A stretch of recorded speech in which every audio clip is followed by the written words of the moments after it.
In our last devotion, we picked up on the first part of Genesis chapter 4, the story of Cain and Abel.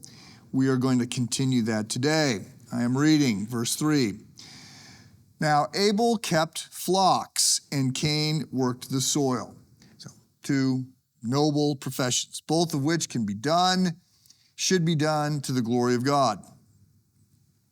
In the course of time, Cain brought some of the fruits of the soil as an offering to the Lord, but Abel brought fat portions from some of the firstborn of his flock.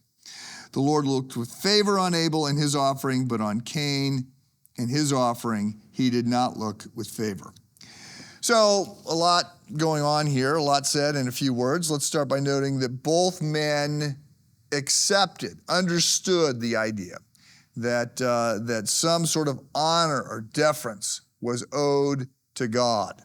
The term that's used here for offering is the kind of gift that you would give to a king. There's a recognition that God is superior and that we are in submission. So that we are to worship God. We all worship, by the way, we all worship. The question is not whether or not we worship. The question is not whether or not we orient our life around something that we think is good and is going to give us meaning and purpose. The question is always whether or not we're worshiping the right thing. And so it appears as though both Cain and Abel are worshiping God, but there are problems. And it's clear that Cain understands there are problems. Cain's offering is not accepted, and this causes Cain to become very angry. He's downcast. The Hebrew term here suggests not a violent outburst, but sort of the slow, simmering, seething hostility. And not always apparent, but eventually it often becomes apparent. So apparently Cain does not want to fully acknowledge God's kingship, or he's thinking differently about this. So the question emerges from the text, lots of discussion and debate, lots of ink spilled over the years as to why was Abel's offering accepted, but Cain's offering not. And there's a couple different theories that play out in this. The first theory is that the reason that Cain's offering is not accepted is because he brought the wrong kind of sacrifice. So that Abel's offering is the offering of livestock, and so there's the shedding of blood. And of course, this is a big theme throughout the book.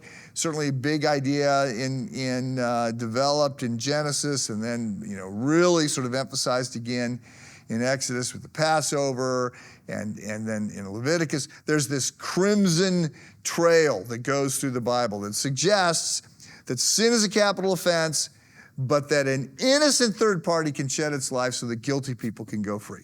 Obviously, all of this is leading ahead to point to Jesus, who will be the ultimate sacrifice, the ultimate Passover lamb.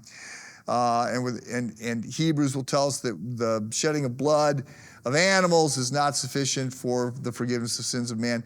All of these animals that are sacrificed in the sacrificial system are placeholders for what Jesus will do, and then the sacrificial system will end at that point, Christians believe, because the ultimate sacrifice has been established. So there's an argument that is made that Cain brings the crops, and that this kind of sacrifice is not the same, that he should have traded some of his crops for animals so that there could be the shedding of blood for the forgiveness of sin. So that's one argument. Second argument is made, and that is that Cain, it says, he brings some of the fruits of the soil. And with Abel, he brings the fat portions of the firstborn of his livestock. So the fat portions would be the best portions of the firstborn, which is the most important, the first, right? And so there's a sense in which Cain is sort of just trying to do the least to get by, and Abel is bringing his best for the Lord. So this firstborn is a big idea throughout Scripture. It is what leads to the idea of the tithe, the first 10%, which again, in biblical understanding, is not that we give God the first 10%, it's that we keep 90%. Right? It's all God's. Everything that we own, everything everywhere, everything on the asset side of the ledger is God's. He claims all rights. We are temporarily stewards entrusted with his resources. And so that's sort of driving that.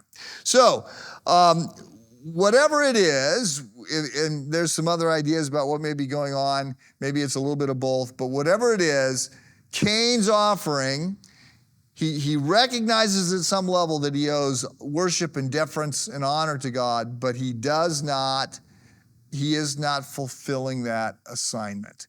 And that is going to lead to trouble. We'll look at this tomorrow. Have a good day.